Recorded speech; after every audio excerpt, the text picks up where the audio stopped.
Hello, how are you today? This is take 3. I just pressed cancel 2 times, yes, because I did not like the way I started the video. Anyway, today we are talking about the biggest mistake that people make with email list building, as well as exactly how I work with my clients to write them a really kick-butt nurture sequence, an email nurture sequence. So, we're talking about email list building today because if you're a coach, consultant, or personality-based business, email list building is no doubt important. That being said, a lot of people will notice that, well, maybe it doesn't work that well, or they have an email list, but they send out an email and maybe 10% of people open their emails, and what's with that? Well, the biggest mistake that people make with email list building is building a list and then not contacting them often enough. So when you're building a list, essentially you're building a relationship with people. So say you're trying to help someone through a certain situation, maybe you're helping people start a business or meet the man of their dreams, whatever it might be. You don't want to just write them once and then be like, hey, you don't want to just write them once and then think, okay, good luck. Or you don't even want to put together a sequence of, say, 3 emails and then say, okay, good luck, hope that this works out. What you want to do is stay in constant contact with them over a long period of time. So you can actually email your list every day, or you could email them 3 times a week. What I usually tell my clients is, have at least 1 to 2 Facebook Lives per week, and every Facebook Live, send out your email your email list a notice. Hey guys, I popped on a Facebook Live today. Here's what we chatted about, and here's the link.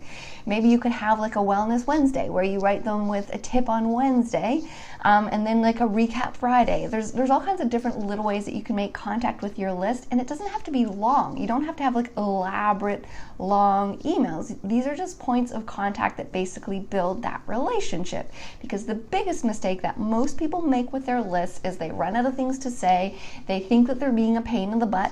But truth be told, your ideal client is going to want to hear from you. The people that I have on my list that I enjoy reading the emails, like Marie Forleo, Marissa Peer, these are emails that I really look forward to getting, and I always open them because I always want to know what they have to say. So if you think, well, if I email them 3 times a week, they're gonna, opt out of my list, that's okay. You want to repel the people that don't have an interest in what you're teaching. So that's actually fine if people unsubscribe. That's great. You really want to repel those people and then attract the people that are consuming what you say. So that's the biggest mistake people make with email list building, is not being frequent enough. Now another thing, a second part of that is obviously an email nurture sequence. So if you're doing any kind of email list building, you have got to have a queued up email nurture sequence. Now, when I start working with a client, I always write, if I'm doing a funnel build, I always write them an email nurture sequence. And there's another, type of nurture sequence that we can have around product launches and cart closes, which I also write as well. But today I'm going to tell you exactly how I write an email nurture sequence, a 5-part email nurture sequence. You can send this out over the span of a week or 10 days if you separate the emails out. So, the first email is obviously your delivery email. So whatever the person opted into, maybe it was a checklist, a blueprint, a webinar, you want to send them an email saying, thank you for opting in, essentially, in a kind of juicy way. You can say, thank you so much for opting in to me. This is a really big deal because of X, Y, and Z. And then you might take a little paragraph just to say, here's what my purpose is, and I am so excited to be in your inbox and to have the opportunity to connect with you. You also want to always include a call to action. A lot of emails, just the PS part is written. So always take that PS part to attach something or re-emphasize a link to some training that they could watch, or give them an invitation to join you on your Facebook page or your Facebook group. You always want to have the PS. You can also put a PPS as well, because a lot of people will skim through the email itself and then just jump to the very end. So that's how I would write that first email, the delivery email. You want it to be a chance for them to understand that you understand where they're at, why they downloaded it, what their struggles are, and exactly how you can help, and a little call to action. Now the second email, I've experimented a lot with what makes a best second email. And this is a trick that I heard a long time ago, actually. I believe it was from Screw the 9 to 5. I can't remember exactly, but I'm pretty sure. The second email that I like to write, that I think has the best open rate and actually reply rate. So if you're a coach, you want people to actually reply to you one-to-one, because that's another way that you can start the conversation with them and build a relationship. So the second email, I always do something like this. Can I ask you a question? Or help me out, ... And in that email, it's very simple, like, hey, so happy you're here. But by the way, do you have a second to tell me what your biggest challenge right now is in XYZ? That XYZ would be whatever type of industry you're in or whatever type of thing that you're helping them with. When you have this type of email, expect that people will respond to it. I try as much as I can to always respond to people that because I have this in my own sequence as well. But at a bare minimum, I always say I am always able to read all responses. So it really is helpful as well if you're surveying your list, because ultimately you want to get a really good pulse on why are people joining your list? What are the main problems they're facing? This is going to help you with content. So it's a really great way to take immediate stock of what they're facing and dealing with.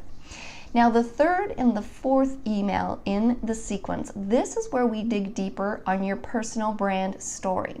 So every client that I work with, I walk them through a process where they can identify what their actual brand story is. And the way I do this is, first of all, you want to tell a brand story that matters to the people you're helping, to your ideal client. So you have to ask yourself, first of all, you have to be clear on who you're helping and what their circumstances are. And often, in a very convenient way, this usually happens to be where we were at some previous time in our journey. So I will say to them, well, tell me what you were struggling. Well, first of all, we determine what are our clients struggling with. And then we say, how can we connect this to our previous experience, our brand stories, if you will call them that? So what I'll say is, okay, and people tend to say to this answer, they'll give me a very vague, they said, well, I came to one day and I knew it just had to change.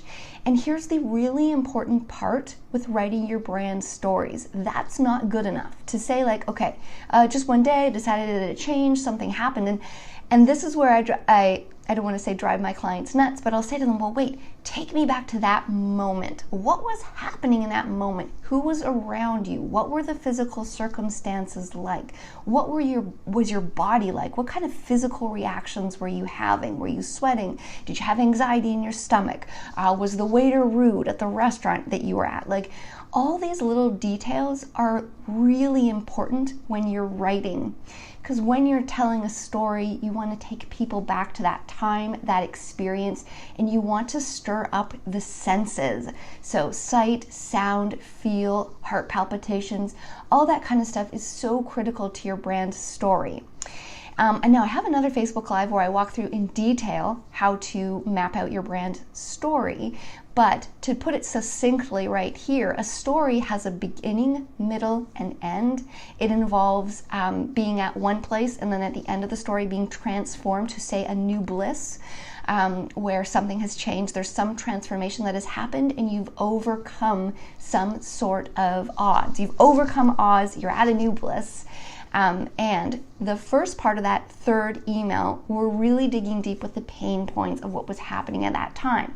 So in my own personal brand story, the thing that initiated my journey into entrepreneurship was the fact that I separated from my first husband when my son was 3 weeks old. That's when he said, I'm leaving you. I can't do this anymore.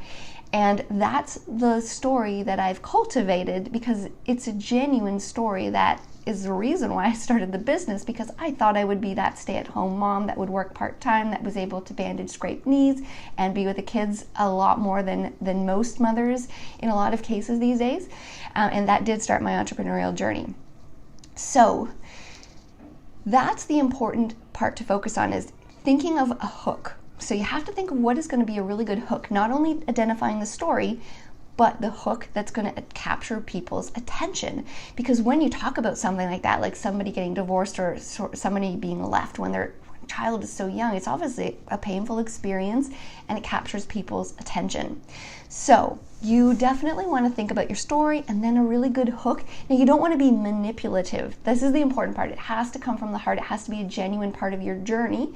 But I assure you, if you dig deep, spend a few hours writing out your brand stories, you will be able to come into contact. Because ultimately, if you're a creative entrepreneur, if you're in this entrepreneurial space, you've got some deep ties emotionally to why you're doing this, whether or not it's more freedom, more financial independence, whatever your personal stories are, there is that emotional core to them, and that's what you have to tap into when you're telling your brand story. And that's what I work with all my clients. And a lot of times they'll end the session like, wow, I shared a lot of stuff with you I didn't know that I would. It has to be stuff that you're comfortable sharing, but that's also a compelling story, a nice hook, and then ties everything up into kind of a unique package. And now what I'll do in the email sequence is I'm going to split this story over at least 2 emails, sometimes 3. So I'll do emails 3 and 4, usually explaining out the brand story, saying like, here's the hook, here's the first part of the puzzle of the problem. And then it'll say at the end, I'm going to be back tomorrow with this big light bulb moment, with the solution that I came up to, whatever it is for the story. And so that, and I say tomorrow, but you can split it over a couple of days. And then the 4th email is going to be the second part, the conclusion to that story. Okay? And then the 5th, and just so you know, every email I always have a call to action. It doesn't have to be screaming like, okay, do this, do this. It's just a very subtle, if you want to learn more, here's the next step you take. You always want to include a next step for the people that are reading to take, even if it's just as simple as go to my Facebook page and like it, watch some of my videos, okay? And then the 5th email is going to be take a more direct sales pitch, okay? Because at this point, the people that are opening your 5th email, these are hot prospects. These are people that are interested in what you have to say. So you have to be more direct at this time and say like, okay, 5th email, here's the problem you're facing. Like, let's be direct. And we can do this over the 5th and 6th email, saying like, here are the problems you're facing. I've been there, I know these problems, and I've got the solutions and the solutions to these problems. So here's what you can do next to either work with me, get on the waiting list for a program, book a call with me now. So that's a very simple recipe, a very effective recipe for making an email nurture sequence, and the longer the better. So the next step to that is to put into effect a 30-day sequence where you take 30 emails, and you can actually split those over 2 months essentially. So take all of your new emails, even when you're sending out weekly emails, put it into the rotation after that email and then after that email. So every time that you're actively emailing your list, you're making your email nurture sequence longer and longer, and therefore increasing the time that you're building relationship, you're building consistency with your clients, that you're letting them know that you're consistent and you're going to be there. So these are the really crucial ingredients to your email nurture sequence, and I hope it goes without saying that your headlines are super important. I love using a headline analyzer called ShareThrough. ShareThrough Headline Analyzer, you can just Google that, it's free. It's just a simple website where you can type in your title, your headline, and they will give you a rating on how good the headline is. And that's a really great way to make your headlines better, and it's obviously going to increase the open rates. So just so you know, headlines are 50% of why people open your emails, so they've got to be good, and you can split test them as well. So a lot of the email marketing platforms, they let you split test headlines as well, and I definitely recommend that. You want to make sure that your open rates are over 20% and better, like 30 to 40% is even better if you can get them there. Keep in mind, the second email after the first email always has the highest open rate, and then you'll notice that it trickles down, but challenge yourself and see if you can get headlines that continue those open rates. So another classic mistake people make with their email nurture sequence is boring headlines, and that will cause low open rates. And then, of course, another mistake that people make while we're talking about mistakes is manipulative headlines, or kind of, I don't want to swear, but just kind of misleading statements, I should say, like, how I made 90K in 30 days, something like that. Like that stuff is just being so overdone, and I wouldn't recommend doing that. I would recommend making it very genuine and attainable. So I hope this has helped today. We've talked about the biggest mistakes that people have made with their email nurture sequence. Number one being that they don't connect often enough. They don't take advantage of their email list, and they're afraid. They're thinking like once or 2 weeks is good. That's not good. Don't build an email list and just write them once a month or once every 2 weeks. Then just stop email list building. There's no point in doing it. And then I gave you the recipe for my email nurture sequence, including how I, develop the stories with my clients and then put that into action on a recurring basis. And if it matters, the tool that I love the most is ConvertKit. By far the best email list builder. I love it, and it's so intuitive and easy, and I hope that helps. Okay, guys, let me know if you have any questions, where you're watching from, and if this was helpful.